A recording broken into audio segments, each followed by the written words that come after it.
يلا نعمل طواجن المكرونة بتاعة محلات الكشري في البيت وبطريقة سهلة. هنعملها بحشوة اللحمة المفرومة والفراخ. طريقتها سريعة وطعمها حلو قوي. يلا نشوف هنعملها ازاي. اول حاجة في طاسة على النار سخنتها كويس، هنزل بمعلقة كبيرة سمنة او زبدة اي حاجة، عليها بصلة مفرومة ناعم، بصلة متوسطة. هقلب البصل لحد ما يبقى لونه ذهبي معايا ويتكرمل، حاجة بسيطة كده. هنزل عليه برشة ملح وهنظبط الملح في الاخر برضو. بس هنا كده بعد ما اتكرملت البصلة معايا بالشكل ده، هنزل عليها باللحمة المفرومة وهنقلب.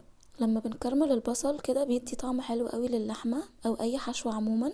دلوقتي هضيف البهارات، رشة فلفل اسود ومرقة لحمة ورشة كده من 7 بهارات وبابريكا وربع معلقة صغيرة كمون. هنظبط الملح بس كده، هنقلب كله مع بعض. وممكن تضيفوا رشة جوز الطيب هيديها طعم حلو قوي برضو، بس انا ما كانش عندي. بس وهسيبها على النار لحد ما تستوي. كده كانت استوت، ريحتها خطيرة.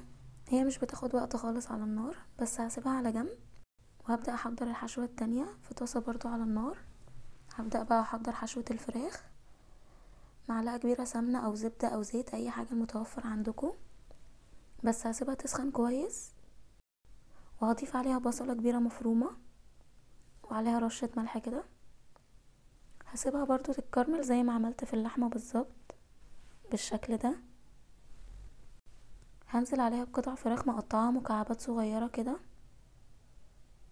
هشوحها كويس وهضيف عليها البهارات، مكعب مرقة ورشة فلفل اسود وبهارات فراخ. بس كده مش بضيف اي حاجة تانية. هقلبهم مع بعض، واول ما تقرب تستوي كده 3/4 سوا يعني، بحب اضيف عليها مكعبات فلفل الوان احمر واصفر، بيديها طعم حلو قوي ومفيد طبعا.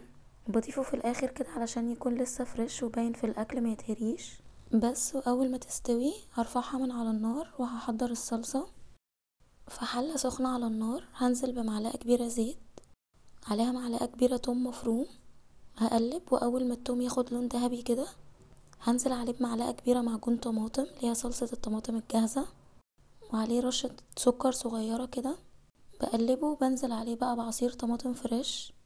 هنبهر بقى دلوقتي الصلصة ملح وكمون وفلفل اسود و7 بهارات، معلقة صغيرة بابريكا. بس هقلب وهسيبها على النار لحد ما تتسبك. وهنا كده بقى بعد الصلصة ما اتسبكت هبدأ بقى ارص الطواجن بتاعتي.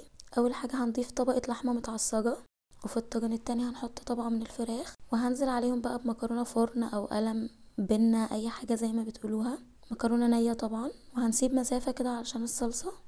هضيف عليهم الصلصة.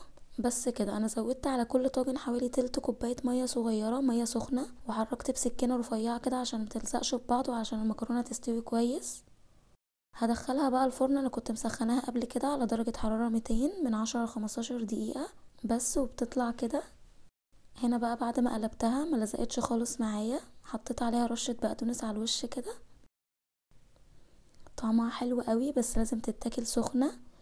جربوها هتعجبكم تحفة وبألف هنا.